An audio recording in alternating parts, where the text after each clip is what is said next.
Umar bin Khattab radhiyallahu anhu menceritakan sabda Nabi SAW, "Ma minkum min ahadin yatawadda'u fayusbighul wudu'a thumma yaqul asyhadu an la ilaha illallah wahdahu la syarika lah wa asyhadu anna Muhammadan abduhu wa rasuluh illa futihat lahu abwabul jannati tsamaniyah yadkhulu min ayyaha sya."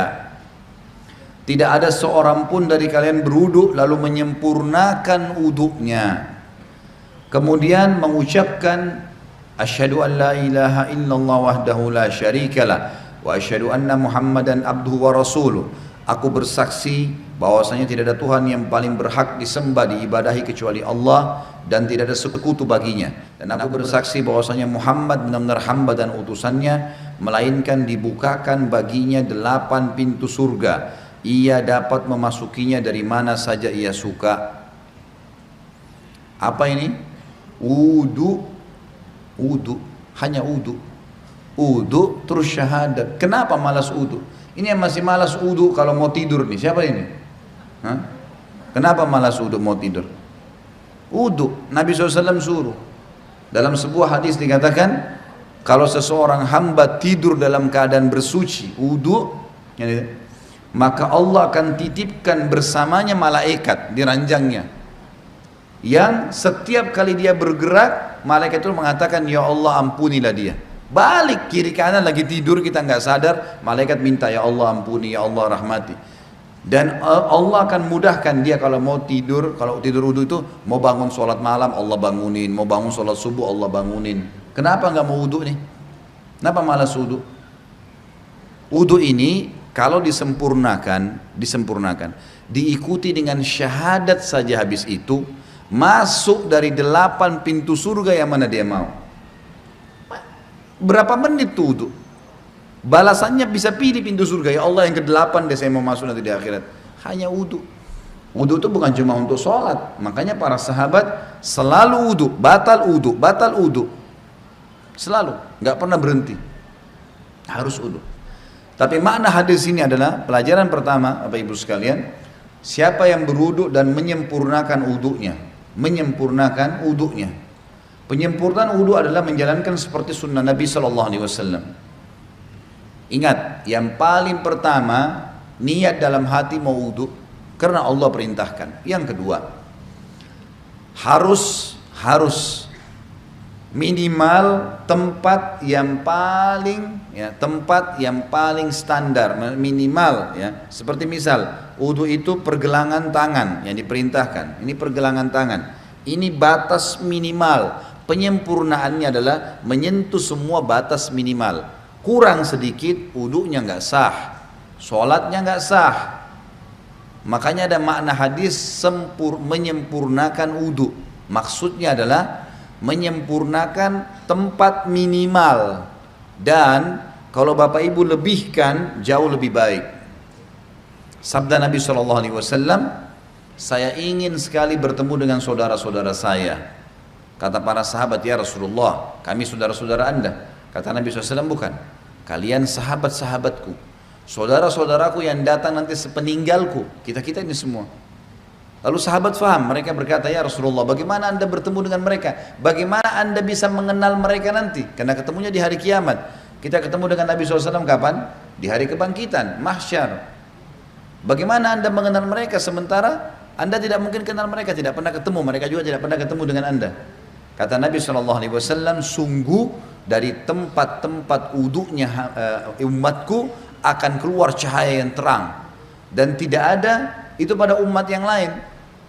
Makna juga daripada hadis ini kata ulama adalah wudu itu hanya ada pada umat Muhammad SAW. Makna hadis itu karena dikatakan akan keluar cahaya dari tempat-tempat wudunya umatku. Maksudnya kalau umat-umat lain juga ada wudunya, berarti keluar cahaya juga. Sudah dibedain. Kata Nabi SAW, keluar nanti dari tempat-tempat wudhu kita keluar cahaya semuanya. Dan bukankah seseorang yang memiliki kuda-kuda yang banyak bisa membedakan antara kuda-kuda itu bila ada kuda yang keempat kakinya berbulu warna putih, warna apapun badannya, tapi keempat tangannya, kakinya itu berwarna ada bulu putihnya. Riwayat lain dikatakan keempat kakinya dan bagian dahinya, rambut di bagian dahinya berwarna putih. pasti bisa dibedakan, oh ini kuda lain, karena warnanya kombinasi putih sama yang lainnya. Maka begitu pula saya akan membedakan umatku. Dalam riwayat lain, riwayat Sahih, riwayat Bukhari juga, kata Nabi SAW, lanjutan hadis tadi, dan siapa yang bisa memanjangkan jamahan uduknya supaya cahayanya memanjang, maka lakukanlah. Disunnahkan lebihan, misal minimal tadi pergelangan, lebihkan. Minimal wajah seperti ini maka dilebihkan sampai di bawah dagu. Kemudian siku, ini batas minimal, lebihkan sampai di lengan. Batas minimal kaki, mata kaki, lebihkan sampai ke betis, gitu kan. Dan boleh wudu pada saat orang lagi mandi, di kamar mandi tidak pakai pakaian boleh, asal bukan di tempat umum, insya Allah nggak apa-apa. Lah iya, kamar mandi kita sendiri ada pintunya tertutup nggak ada masalah. Karena pernah ada yang bilang gitu, Ustadz boleh nggak saya wudu sementara saya mandi, atau saya harus tutup dengan sarung atau handuk? Kalau sendirian nggak ada masalah, nggak ada larangan di situ. Maka kita boleh. Nah pada saat itu justru kesempatan melebihkan. Siku bisa dilebihkan, mata kaki bisa dilebihkan, kan bisa dilebihkan gitu kan, kesempatan pada saat itu. Wudu yang benar, yang dikatakan sempurna adalah, contohnya, mengambil air dengan dua telapak tangan kanan, dua telapak tangan, kemudian kalau keran lagi jalan juga begitu, menarik dari sisi punggung kanan ke pergelangan dengan tangan kiri. Ini dulu dimulai tarik dari sini, dilebihkan ini batas minimal, lebihkan. Kemudian tangan kanan menarik untuk tangan kiri juga sampai lebih dari batas minimal, sampai ke sini kurang lebih. Kemudian baru mempertemukan antara punggung dalam dua-duanya dan menyelat-nyelatkan di antara dua jari. Karena ini sunnah, Nabi SAW menyuruh menyelat-nyelatkan. Jadi ini baru satu ya, ini baru satu. Kemudian diulangin, pelan-pelan, sempurnakan. Balasannya hanya sempurnain ini, syahadat masuk surga. Buru-buru gitu kan. Pelan-pelan, 1, 2, sampai 3 selesai. Yang selanjutnya mengambil air di telapak tangan, kemudian memasukkan setengahnya ke mulut sambil kumur-kumur, sisanya dihirup di hidung. Kemudian sementara mulut kita kumur-kumur, tangan kiri membuang yang di hidung, baru kemudian yang di mulut dibuang. Itu satu. Sebagian dalam mazhab Malikiyah dianjurkan agar ya menggosok mulut dengan jari. Terutama yang saya katakan adalah di bagian depan gusi, karena biasanya di sini ada lendir yang membuat bau mulut nggak enak. Kita kalau uduk sebentar misalnya lagi kumur-kumur, bapak ibu coba masukin di bagian depan ini sering ada lendir 4 sisi ini. Itu kalau dikeluarin bau mulutnya jadi hilang. Itu dianjurkan. Sebagian juga ulama mengatakan dianjurkan kumur-kumur maksimal, karena ada hadis yang lain berbunyi, tidak ada seorang umatku, tidak ada seseorang pun dari kalian berwudu seperti wuduku ini, Nabi SAW praktikin, kecuali akan berjatuhan semua dosa-dosanya bersamaan dengan tetesan air terakhir. Termasuk di sini kumur-kumur dimaksimalin supaya dosa mulutnya jatuh semuanya, gitu kan?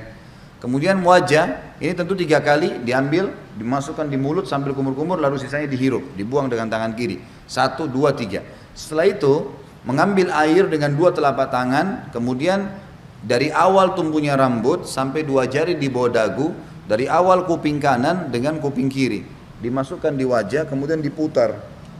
Ini 1, gitu kan? Kemudian 2, ini semuanya kena, dan seterusnya 3. Bagi teman-teman yang berjenggot tentu diselat-selatkan, sunnahnya begitu. Diselatkan jari di antara jenggotnya, sebagaimana mungkin kalau jenggot seperti saya mungkin dimasukkan begitu. Kemudian telapak tangan kanan ditarik dari sisi kanan punggung, ditarik sampai ini, ingat ini batas minimal. Banyak orang wudu ininya nggak kena nih, ini nggak kena, ini bisa nggak sah wudunya, nggak sah sholatnya.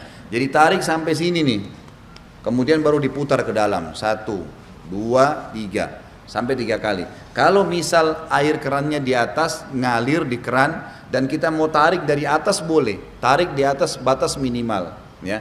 Jadi ditarik dari sini di atas siku, tarik ke bawah, kemudian baru diputar ke bagian dalam. Kanan dulu baru kiri. Setelah itu baru kepala. Kepala ini diambil air, sunnah Nabi SAW ditarik dari awal kepala sampai ke tengkuk ya, sampai ke batang leher, kemudian ditarik lagi ke atas kembali. Lalu jari telunjuk masuk ke dalam lubang, ibu jari mutar di belakang. 1 ya.